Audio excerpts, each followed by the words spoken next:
Kumusta po? Narito po ulit ang update natin para sa lagay ng ating panahon ngayong hapon po ng August 12, 2024 na kung saan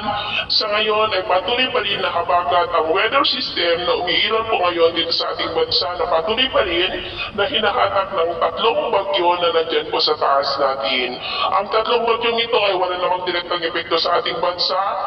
maliban po sa bahagi nilang hinahatak ang habagat. Ang isa dyan ay nakalampas na po sa mainland Japan, si Bagyong Maria,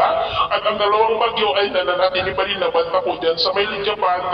dahil consistent ay pinapakita na palapit po ang dalawang bagyong ito. At sa ating long range forecast, wala pa rin bagyo na namamataan po na tatawid dito sa ating bansa hanggang sa susunod na 2 linggo, pero posible pa rin ang pamumuo ng mga weather disturbances, lalo na po dyan sa may northeastern part. At sa lagay ng ating panahon, ngayong hapon ay maulan po ang kalangitan with isolated rains. Diyan po sa may extreme northern Luzon, Ilocos Region, Cordillera, ilang bahagi ng Cagayan Valley, Tarlac, Nueva Ecija, Zambales, Bataan, ilang bahagi ng Pangasinan, Aurora, Laguna, Oriental Mindoro, Palawan, Camarines Norte, Sorsogon, Aklan, Capiz, Negros, Northern Cebu, Mabini, sa may Bohol, Leyte, Samar, Eastern Samar, Zamboanga Peninsula, Northern Mindanao, Caraga, Davao Region at Sorsogon na posibleng magtuloy-tuloy ang mga isolated rain sa ilang bahagi ng ating bansa hanggang mamayang gabi at posible ang malalakas na ulan dito po sa ilang bahagi po ng Northern Luzon at Mindanao, kaya mag-ingat po tayo sa posibleng banta pa rin ng mapagbaha